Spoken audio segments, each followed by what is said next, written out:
테슬라의 판매량이 엄청나게 늘어나겠죠. 자율주행이 되니까요. 이 차를 사시겠어요? 아니면은 5년 뒤면은 똥값 되는 다른 차를 사시겠어요? 돈 버는 걸 삽니다. 여기에는 테슬라가 격차를 보이면서 앞서가고 있다는 거고, 중국 자동차도 지금 쫓아오기 시작하고 있는데, 테슬라는 지금 AI&, 로보틱스 기업으로 전환하려고 하고 있습니다. 휴머노이드 로봇 시장은 자동차 기업의 30배라고 얘기를 하고 있습니다. 어마어마하게 큰 시장이죠. 이쪽 운동장으로 경쟁 장을 옮겨버리는 겁니다. 트럼프와 일론 머스크 간에 SNS에서 공방이 있었습니다. 우선은 지금 현재 갈등의 원인은 지금 미국 하원을 한 표 차로 통과한 The One Big Beautiful Bill, 쉽게 얘기해서 그냥 BBB 법안이라고 얘기를 합니다. 여기 내용은 보면은 주로 이제 감세 정책인데요. 원래 2017년 트럼프 1기 정부 때 통과한 감세 정책이 있습니다. 그것의 유효기간이 2025년입니다. 유효기간을 늘리는 것. 그리고 원래 추가적으로 또 선거 공약으로 얘기했던, 미국 여러분들 여행 가보시면 놀라실 정도의 많은 팁을 줍니다. 이 팁에 대해서 벌어들인 거는 세금을 소득으로 인정하지 않겠다. 그러면 여기는 세금 면제해주겠다. 그리고 또 미국 제조업 다시 해가지고 미국 그레이트하게 만들기 위해서는 제조업에서 으쌰으쌰 해야 되는데 야근을 많이 할 수 있는데, 야근 수당에 대해서는 소득으로 인정하지 않겠다. 즉 세금을 부과하지 않겠다. 이런 정책들이 지금 포함이 돼 있고요. 국경에 높은 콘크리트 담벼락을 쌓는데 돈을 들이겠다. 그리고 원래는 국방비는 감축하겠다 그러더니 국방비도 증액을 하겠다. 이렇게 나오고, 또 하나 지금 미국이 전체적으로 빚이, 연방정부가 지고 있는 빚이 36조 달러입니다. 36조 원이 아니라 상상을 할 수 없는 돈이죠. 이 부분에 대해서의 그 여지를, 위로 들어갈 수 있는 여지를 4조 달러에서 5조 달러 더 연장을 하는. 그래서 이번에 통과를 받으면 매번 이 빚의 그 마지노선에 도달하면은 하원과 상원에 이 법안 통과를 해야 되는데, 법안 통과 필요 없이 나갈 수 있도록, 효율적으로 할 수 있도록, 빚을 좀 더 연방정부가 질 수 있도록 이런 좀 법안들이 담겨 있다 보니, 일론 머스크는 거칠게 항의한 것이, 지금 재정 적자를 줄이고 빚을 줄여야 되고, 그걸 위해서 자기는 열심히 도지에서 월급도 안 받고 일했는데, 이 빅 뷰티풀 빌은 미국이 재정 적자를 더욱더 늘린다라는 거고, 이러면 미국 경제가 망할 수 있다. 그래서 나는 이 법안을 격렬하게 반대한다. 그래서 미국 상원에 있는 의원들은 조심해서 나라를 망하지 않게 위해서는 이 법안을 통과시켜서는 안 된다. 트럼프는 7월 4일까지 이 법안을 통과시켜 달라고 미국 공화당에게 부탁한 상황인데, 여기에 트럼프에게 정면으로 이제 맞선 거죠. 그러다 보니 트럼프하고 일론 머스크 간에 격한 얘기가 오가다 보니, 일론 머스크가 넘지 말아야 될 선을 넘었어요. 그러니까 트럼프의 사생활을 건드린 거죠. 사생활을 비판할 수는 있습니다만, 그거는 이제 경찰이 할 일이고, 법안에 대해서 의견을 표현하는 것은, 반대 표현하는 것은 표현의 자유에 저는 영역에 속할 수 있기 때문에 할 수 있다고 봅니다. 이러면서 심지어는 트럼프가 만든 이 법안에 투표를 하는 상원들은 다음 중간선거, 내년에 선거가 있습니다, 여러분. 떨어질 줄 알아라. 이렇게 얘기도 하고, 트럼프 탄핵시킬까? 이런 얘기도 하고, 우리 새로운 정당 만들까? 이런 얘기도 하면서, 사실은 도가 지나친 발언들을 일론 머스크가 했고요. 여기에 트럼프도 이제 열받아서 스페이스X라든지 이런 테슬라라든지 이런 기업들과 관련된 모든 연방정부의 계약을 끊겠다. 서로 정말 크게 한판 싸웠죠. 그러면서 근데 여기에 이제 미국의 많은 의원들이, 정치인들이 중재에 나섭니다. JD 벤스 부통령도 중재에 나섰고요. 미국의 하원 의장도, 공화당 하원 의장도 중재에 나섰고요. 왜냐하면 일론 머스크가 상징하는 젊은 유권자에 대한 지지가 있습니다. 이 지지를 받지 않으면 내년도에 있는 중간선거에서 하원이나 상원들이 떨어질 수 있거든요. 그 의원들은 이 부분들을 되게 무서워합니다. 그렇다고 트럼프에게 눈밖에 나도 떨어지거든요. 두 명한테 눈밖에 나면 둘 중에 한 명에게만 눈밖에 나도 떨어질 가능성이 증가하게 되니, 이 의원들이 다 중간에 이제 말리고 나선 거죠. 화해해라. 그랬더니 트럼프 처음에 화해할 생각 없다. 용서할 생각 없다. 그런데 일론 머스크를 설득을 시켰고, 일론 머스크가 그랬더니 관련됐던 게시글을 다 삭제하고, 후회한다, 리그렛이라는 단어를 쓰면서 사과한 거죠, 먼저 일론 머스크가. 그랬더니 트럼프가 화해를 받아주겠다, 용서해줄게. 하지만 기분은 매우 찜찜하다. 이런 식의 어떤 얘기를 하면서, 사실은 이 갈등은 좀 어느 정도 수습이 됐다라고 볼 수가 있습니다.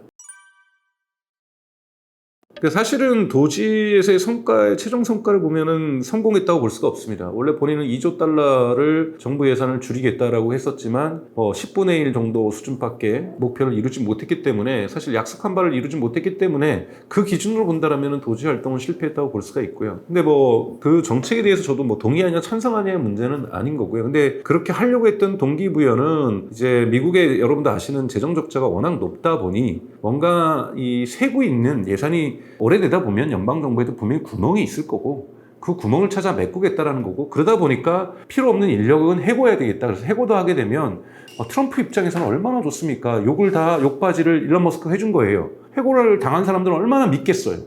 그리고 또 해고를 당할 수도 있다고 생각하니까 앞으로 일론 머스크가 계속 있으면 얼마나 일론 머스크가 믿겠습니까? 그러다 보니까 일론 머스크가 가지고 있는 테슬라라는 브랜드에 대해서도 거부 반응이 생기는 거고 저항 운동이 생기면서 테슬라 차량을 불태우는 거고 뭐 이런 효과들이 있었던 거고 트럼프 입장에서는 정말 너무 좋은 거죠. 자기가 직접 했으면 자기를 사람들이 엄청 미워했을 텐데 물론 자기랑 같이 코옥을 하면서 하는 거지만 그래도 전면에는 얼굴 마담을 일론 머스크가 섰기 때문에 트럼프는 여기에 방어막이 하나 생겼던 거죠. 그런 면에서 트럼프는 원하는 효과를 거뒀고 그 다음에 이 과정 속에서 연방 공무원들이 트럼프 말을 싹 잘 듣게 된 거죠. 이렇게 되면서 연방 정부에 대한 장악력이 높아지는 트럼프는 그 결과를 갖게 되었고 일론 머스크는 사실은 아무것도 남지 않는 이러한 선거 자금도 대줘서 당선에 크게 기여도 하고 선거 운동도 열심히 해주고 했지만 크게 남는 건 없는 그래서 그 이후에 사실은 뭐 여러분도 아시는 것처럼 트럼프 대통령이 당선된 이후에 테슬라 주가가 상한가를 찍었던 이유는 앞으로 올 수 있는 다양한 규제 완화라든지 테슬라라든지 스페이스X에 대한 미국 정부의 어떤 지원들 이런 걸 기대하면서 그 기대치 때문에 올라갔던 건데요. 이 기대치가 무너졌던 건데요. 아마 이후에 이 기대치에 했던 부분들을 받아내지 않을까. 대표적으로 지금 일론 머스크가 공을 들이고 있는 것은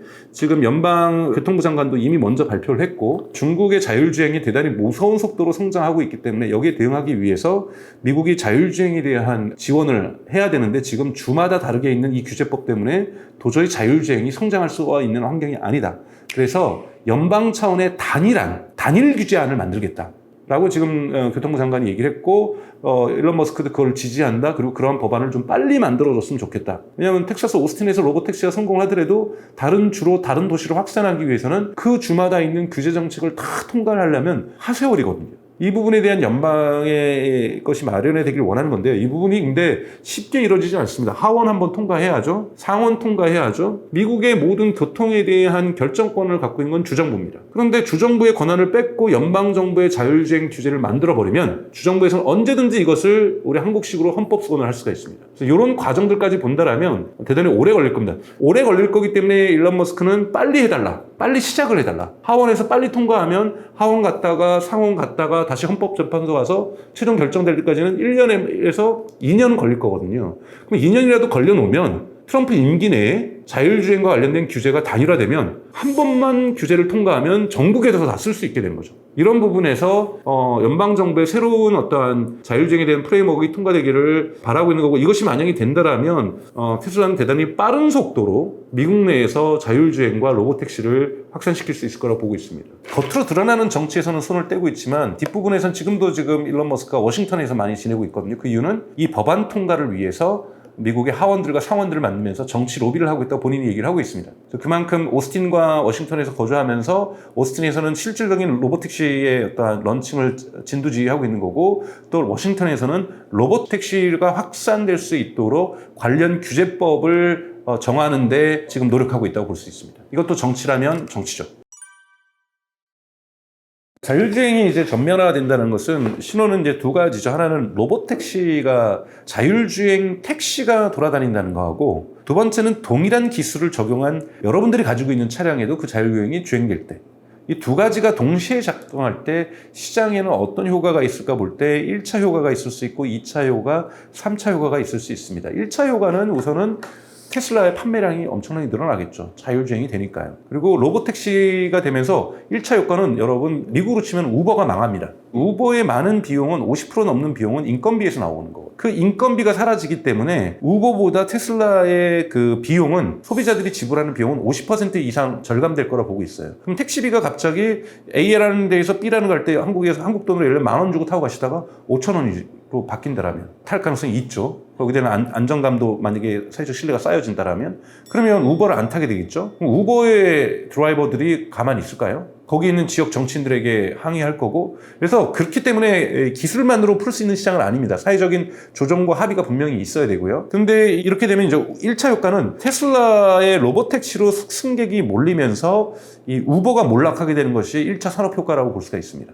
이것이 처음에 이제 등장하게 될 문제인 거고 그러면서 이제 테슬라 로보택시를 타려는 사람이 더 많겠죠. 심지어는 대중교통을 타시는 분들도 버스나 지하철을 타시는 분들도 일부 넘어오겠죠. 왜요? 50% 가격이 저렴해지니까요. 자, 이러면 그러면서 하나의 1차 국면이 형성된다고 보면 2차의 효과는 뭐냐면 타 자동차입니다. 예를 들면은 저는 이제 로보택시가 된다고 해서 바로 테슬라 차주가 갖고 있는 차량들이 로보택시처럼 100% unsupervised 비감독하의 자율주행을 가지 못합니다. 관련 법이 통과가 돼야 돼요. 자, 그것이 2026년에 통과가 되어서 가능하다고 보죠. 그러면 제 차는 이제 자율주행이 가능해요. 그리고 심지어는 제가 하차를 한 다음에 차에게 얘기할 수 있어. 가서 돈 좀 벌어와, 나 일하는 동안. 그럼 돈 좀 벌어오겠죠? 뭐 많은 돈을 벌어올 수도 있고, 나는 내 차는 다른 사람이 타는 건 너무 싫어, 안 벌래, 일 수 있지만 기본적으로 이 차는 돈을 벌 수 있는 차량이에요. 지금까지 인류 역사상 돈을 벌 수 있는 차량은 상업차가 아니고서야 일반 개인이 타는 차가 돈을 벌어오는 경우는 없거든요. 돈을 버는 차량으로 전환됩니다. 근데 여러분, 자동차라는 건 뭐냐면 감가상각이 되는 차잖아요.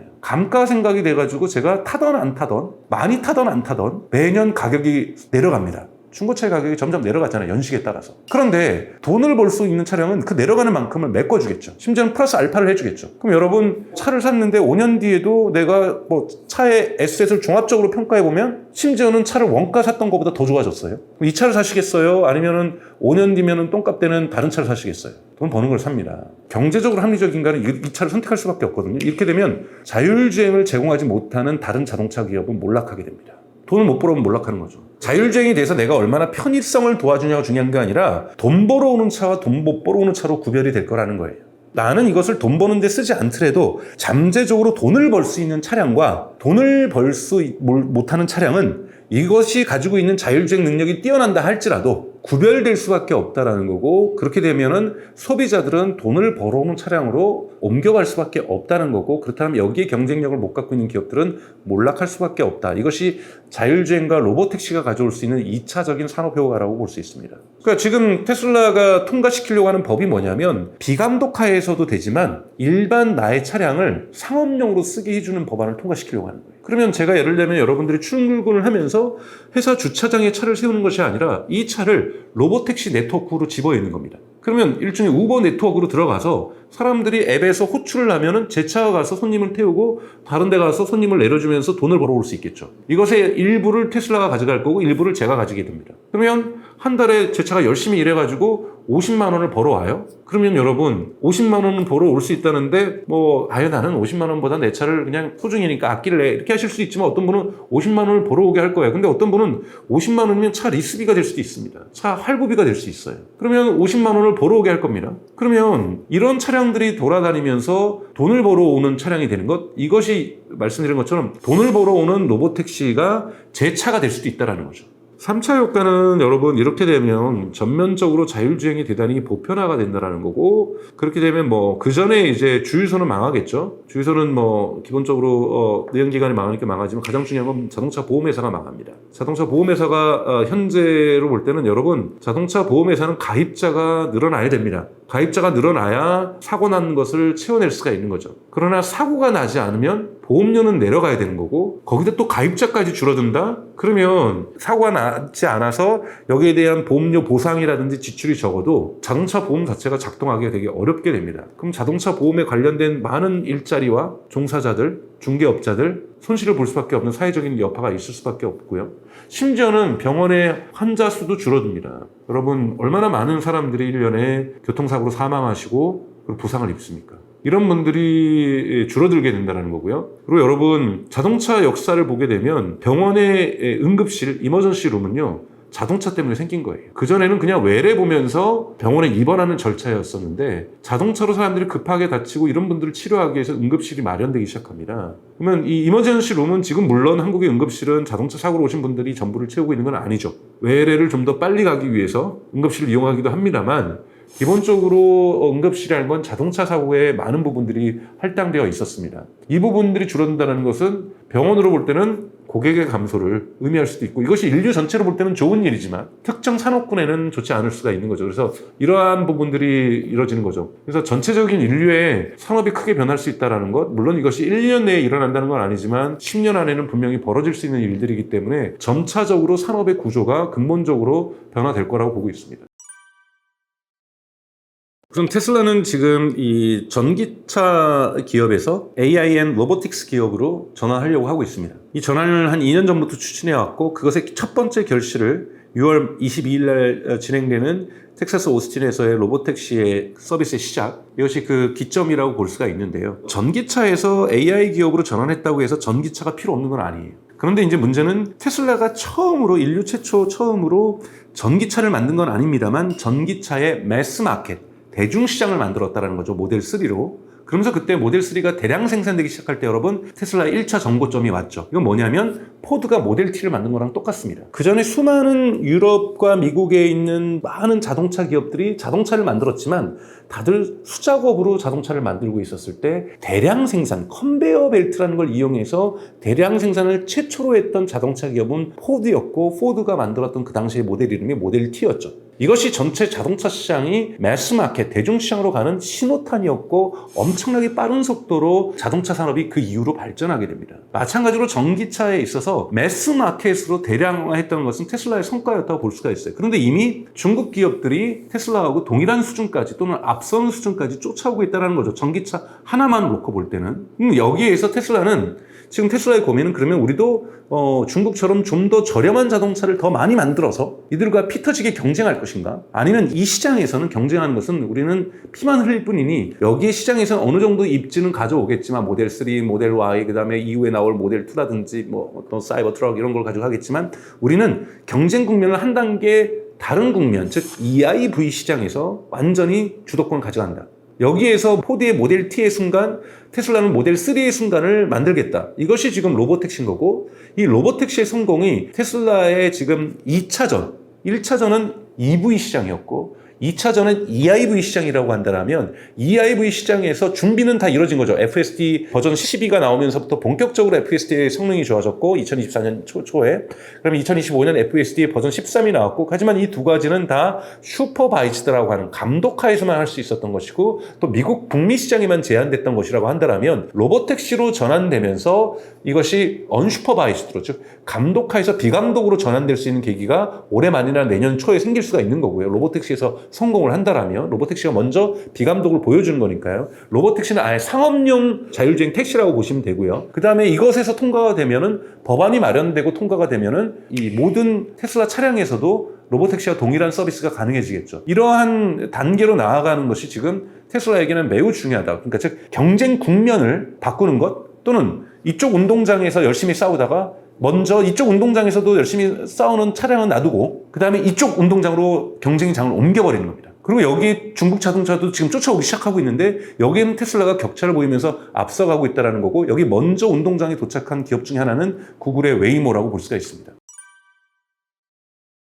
휴머노이드 로봇 시장은 보수적인 어떠한 컨설팅 기업이라든지 시장 예측 전문가들도 자동차 기업의 30배라고 얘기를 하고 있습니다. 어마어마하게 큰 시장이죠. 중국 같은 경우에는 지금 2030년까지 매년 3,500만 대 휴머노이드를 제조 공장에 투입하겠다는 게 너무나도 말도 안 되는 숫자라서 저도 믿음이 가지 않지만 목표는 그렇습니다. 연간 3,500만 대를 생산하여 공장에 투입하겠다는 게 중국 정부의 목표예요. 근데 여러분, 만들어서 우리 제조 공장에서 인간의 노동을 대체할 수 있다면 저는 나이 들어서 저 죽기 전에 저희 가사 노동을 로봇이 해주면 좋겠어요. 빨래도 해주고 설거지도 해주고 요리도 해주고 얼마나 좋을까요? 근데 그런 일은 그건 꿈과 같은 일이고요. 제조 공장에서 규칙적으로 작동하는 일에 이 제조 공장에 로봇이 도입될 수 있습니다. 한국 같은 경우에도 노동 부족이 심각하죠. 여러분들 계속해서 신생아 출생률이 낮아지면서 한국은 노동 부족 현상이 대단히 심각해지고 2024년에 나왔던 한국 국책연구소의 보고서에 따르면 외국인 노동자가 4배에서 5배 정도 2030년까지 증가하지 않으면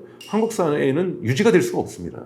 그런 부분들을 휴머노이드 로봇으로 대체하겠다는 것이 지금 일론 머스크의 꿈이기도 하고, 미국의 다시 제조 강국을 만들기 위해서는 결국은 휴머노이드가 필요하다는 거죠. 이런 부분에서 휴머노이드 시장은 대단히 클 수 있는데, 문제는 인간의 노동을 대체하는 것은 지금 로봇 팔들이 하고 있는 일들이 있습니다. AI가 필요 없는 로봇 팔들이 하는 것들, 이건 두산 로보틱스라든지 또는 레인보우 로보틱스가 잘하고 있는 거죠. 이런 건 또는 코봇, 협력 로봇이라고도 하고 있죠. 이런 부분은 이미 대체하고 있기 때문에 휴머노이드가 들어갈 시장이 아니에요. 휴머노이드가 들어갈 시장은 로봇 팔이라든지 협력 로봇이 할 수 없는, 정말 인간의 손의 감각이 필요한 이런 부분에서의 노동력의 대치입니다. 자동차로 치면은 배선 작업이죠. 여러분, 그랜저나 제네시스 이런 데 2kg가 넘는 전선줄이 들어갑니다. 이거는 아직까지는 자동화가 안 돼서 인간이 손으로 하고 있거든요. 이런 정도의 감각적인 업무를 할 수 있어야만 휴머노이드가 인간의 노동을 대체할 수 있는 거예요. 그러려면 과연 부채춤을 춘다고 해서 마라톤을 한다고 해서 격투기를 한다고 해서 인간의 이런 배선 작업을 대체하느냐? 전혀 아니에요. 근데 그건 해야 돼요. 왜? 어느 정도의 과장이 있어야. 한국도 만약에 휴머노이드 사업을 키우면은요, 권투대회 열 거예요. 그래야 국민들이 와우, 로봇이 대단하네. 이래야 로봇에 대한 국가 지원금을 쓰는 것에 대해서 국민들이 수용을 합니다. 그리고 좀 국뽕도 좀 있어야 우리나라 정말 휴머노이드 잘하고 있어. 이런 것들이 있어야 되기 때문에 과장을 하는 거죠. 왜 보스턴 다이나믹스가 계속 덤블링을 하겠어요? 투자자들 앞에서 덤블링 하는 거예요. 나는 이 정도까지 기술이야. 그러니까 주인이 구글로 바뀌었다가 소프트뱅크로 바뀌었다가 현대자동차로 바뀐 거잖아요. 그럼 주인 앞에서 자꾸 덤블링을 해줘야 되는 거죠. 근데 여러분, 인간의 배선 작업을 대신하는데 덤블링은 필요 없고요. 마라톤도 필요 없고 격투기도 필요 없습니다. 그것의 핵심은 손이죠. 손의 자유도가 얼마나 인간과 같아지는가. 손은 27도의 자유도가 있고요. 신경망은 더 많이 있고요. 그리고 여기에 있는 센서 같은 게, 인간의 감각 센서는 여러분 17,000개가 있어요. 그렇기 때문에 뜨겁고 무겁고 이런 걸 다 느낄 수 있는 거거든요. 여기까지 가려면 대단히 적지 않은 시간이 걸릴 거라고 저는 보고 있고요. 테슬라의 자유도는 물론 인간은 27도고 테슬라의 로봇팔의 옵티머스 자유도는 22도까지 갔지만 이런 자유도만의 문제가 아니기 때문에 시간이 좀 걸릴 거라고 보고 있고요. 이번에 테슬라 같은 경우에 또 이제 춤추는 모습 보셨을 텐데 춤추는 건 그러면 뭐 하는데 필요한데? 라고 자세히 보시면 춤출 때 발가락이 있습니다. 발가락이 5개 발가락을 갖고 있지 않는데요. 발가락이 하나의 발가락을 갖고 있어요. 그러니까 5개 발가락을 하나로 묶어서. 근데 이번에 중국의 마라톤 대회를 보세요. 발가락이 없습니다. 보스턴 다이내믹스의 로봇을 보세요. 발가락이 없어요. 발가락이 있으면 여러분 균형을 잘 잡습니다. 여러분도 한번 생각을 해보세요. 균형을 잡는 것은요, 발가락이 힘이에요. 그런데 발가락이 있으면 균형을 잡는 게 왜 중요하냐? 휴머노이드 로봇에 배터리를 아낄 수가 있어요. 균형을 잡는데 많은 전기를 씁니다. 그만큼 걷는 게 어렵다는 건 에너지가 많이 들어가는 거거든요. 뭔가 보조 막대기가 필요하고 보조 수단이 필요하고 뭔가를 잡고 걸어야 되고 누군가의 도움이 필요하고 혼자 걷으면 속도도 나지 않고 에너지가 많이 들어갑니다. 그리고 좀만 걸으면 지치고 로봇도 똑같은 거죠. 그래서 발가락을 갖게 됐다는 건 이번에 테슬라의 진일보라고 볼 수가 있는 거고요. 또 하나는 테슬라의 휴머노이드의 진일보는 학습하는 과정이죠. 기본적으로 테슬라의 휴머노이드 로봇인 옵티머스는 테슬라 차량인 FSD를 공유하고 있습니다. 그러나 FSD 자동차 4바퀴 달린 큰 차가 지나가는 거하고 큰 차는 계단을 올라갈 일 없고요. 좁은 공간에 들어갈 이유가 없죠. 이 부분은 따로 학습이 돼야 되는 거죠. 근데 이걸 지금까지 어떻게 학습을 시키고 있냐면 모든 휴머노이드 기업들이 인간의 특정한 헬멧을 쓰고 손에다 특수 장갑을 끼고 인간이 하는 행동을 하면은 로봇이 따라합니다. 그러려면 그 인간이 얼마나 많이 필요하겠습니까? 또 얼마나 많은 노동 시간을 들여가지고 그걸 학습을 시켜야 되겠어요? 가장 좋게는 뭘로 학습하면 제일 좋을까요, 여러분? 유튜브에 있는 동영상 보고 학습하면 제일 좋고 제일 어마어마한 속도로 빠르게 할 수 있죠. 왜요? GPU만 수만 대를 깔아놓으면 유튜브를 갖다가 동시에 수십만 대의 컴퓨터에서 유튜브를 틀어가지고 학습을 하면 빠른 속도로 휴머노이드의 지능이 진화될 수가 있겠죠. 근데 그 부분은 이제 물리 AI라고 해서 또는 월드 모델이라고 해서 독특한 AI 모델이 필요합니다. 근데 최근에 테슬라가 이뤄낸 거는 1인칭 시점에서 촬영한 영상을 보고는 로봇이 학습할 수 있게 되었어요. 그리고 테슬라의 목표는 3인칭 시점, 사실 3인칭 시점으로 찍는다는 건 모든 관점에서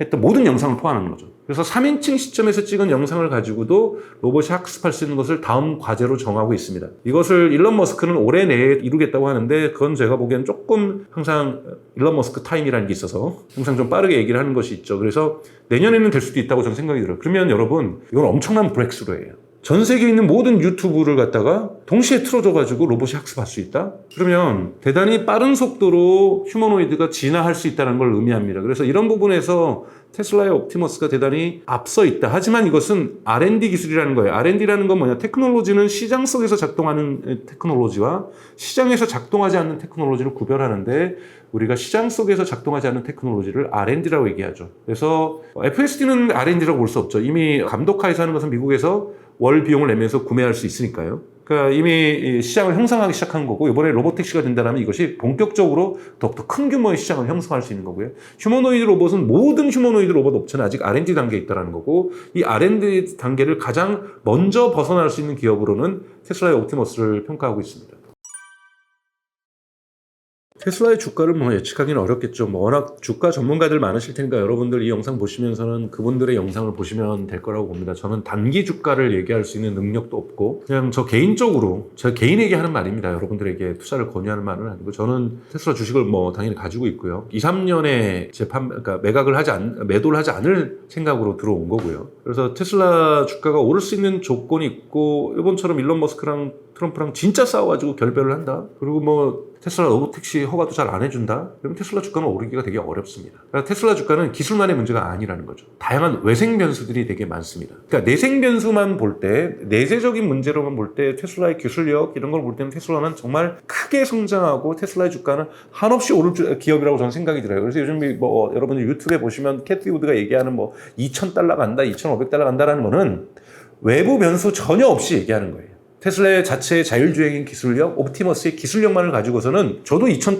$3,000 간다고 얘기할 수 있을 것 같아요. 하지만 테슬라의 주가를 결정하는 다양한 요인들이 있습니다. 다양한 요인들을 함께 고려한다면 테슬라의 주가가 지금까지 인류 역사에선 존재하지 않았던 우상향만 하는 이런 일은 절대로 없을 거예요. 내려갔다 올라갔다 내려갔다 올라갔다 이런 모습들을 가져갈 거고요. 내려가게 하는 요인은 일론 머스크도 하나의 일론 머스크가 없는 테슬라를 생각할 수도 없습니다. 일론 머스크는 테슬라에게 중요한 자산 가치죠. 밸류에이션에 있어서도. 그럼 또 하나는 일론 머스크 그 스스로가 또 리스크입니다. 이 요소를 다 가지고 있다는 거고요. 그리고 테슬라 차량이 전혀 안 팔려도 문제가 됩니다. 그러면 인스톨드 베이스라고 하죠. 어느 정도 많이 깔려 있어야 이게 로보택시가 가능한 거고 이것이 자율주행이 가능한 거고 주행 데이터도 많이 가져올 수 있습니다. 이 부분이 많이 깔려줘야 된다는 거고요. 그리고 제가 이 IV 시대로 갈 때 자율주행이 되지 않는 로보택시가 되지 않는 OEM들 자동차 기업은 망할 거라고 그랬어요. 그러면 이 자동차 업체들이 테슬라에게 SOS를 치면서 라이센스 사업을 파트너가 돼줘야 돼요. 테슬라가 전체 시장을 다 가질 수는 없습니다. 그래서 얼마나 많은 미국의 기업이나 일본의 기업이나 한국 기업과 라이센스 계약을 테슬라가 맺을 것인가. 이 부분도 여러분 반드시 지켜보셔야 되는 거고요. 또 라이센스, 옵티머스 자율주행을 확산시키면서 사회적 저항을 어떻게 해결할 수 있을 것인가. 여러분 한국에서도 자율주행 되면 좋죠. 저도 좋아요. 사고 없는 사회 얼마나 좋습니까? 근데 지금 한국의 택시 운전사들 어떻게 하십니까? 이 부분에 대한 해결책이 없으면 어떤 정치인도 이건 시도할 수 없습니다. 그렇기 때문에 각 나라의 정치 사회적 조건에 따라서 테슬라의 시장의 확장성이 자율주행 확장성이 결정난다. 이거는 저희가 지금 예측할 수가 없는 거죠. 어떤 속도로 이것이 좋아질지도 알 수 없는 거고요. 옵티머스도 마찬가지죠. 이것이 노동 부족 현상을 해소하기도 하지만 동시에 일자리를 없애기도 하거든요. 여기에 대한 다양한 사회적 저항이 발생할 수밖에 없다는 거죠. 그래서 테슬라는 자체 기술의 요소가 있지만 기술의 요소만큼 더욱더 큰, 어쩌면 유사한 또는 그보다 더욱더 큰 힘이 뭐냐면 이거를 누르는 사회적 경제적 저항입니다. 그렇기 때문에 이 힘이 서로 올리는 힘과 내리는 힘이 충돌하면서 어떤 그림을 그릴지를 쉽게 예측하기는 아무리 좌판 깐 사람도 이건 답을 내기가 어렵습니다. 그래서 여러분 영상에서 보실 때 테슬라 주가 2,000 간다, 뭐 2,500 간다, 3,000 간다, 뭐 일론 머스크도 뭐 몇 조 달러 간다 이런 건요 기술로만 얘기하는 거예요. 순수하게 테슬라의 외생 변수가 하나도 없는 우리가 경제학에서 채테리스 파리부스 나머지 조건은 아무런 변함이 없는 데서 수요 공급의 가격만 변했을 때 수요 곡선과 공급 곡선이 어떻게 변해 이 경제학 원론에서 배웠던 채테리스 파리부스 지금 우리가 관찰하려는 것만 변화하고 나머지는 아무것도 변화하지 않는 세상. 근데 이거는 현실 속에 존재하지 않는 세상이에요. 여러분 테슬라 주가를 보실 때 $2,000, $3,000는요 채테리스 파리부스예요. 나머지 변수는 우리가 원하는 대로 다 움직일 수 있고 기술 변수만 좋아지면 주가는 올라가리라. 이 예측은 저도 하겠어요. 그런 식으로 하면 모든 주가는 올라가요, 여러분. 그래서 제가 뭐 테슬라를 칭찬하면서도 테슬라 주가에 대해서 초치는 발언을 할 수가 있는데요. 그렇다고 해서 저는 주식을 매도하지 않고 있습니다. 조금씩 매수하고 있죠. 분할해서. 저는 이 기술의 미래에는 확실한 믿음을 가지고 있어요. 그러나 제가 조심스러운 것은 정치 사회적 변수라는 겁니다. 이 변수는 대단히 급변할 수도 있고 급 좋아질 수도 있지만 급 나빠질 수도 있다는 것. 이러면 결국은 심리적으로 강하셔야 된다는 거고 이 정치 사회적 힘도 무시하시면 안 되고 냉철하게 분석하셔야 된다고 저는 생각이 듭니다.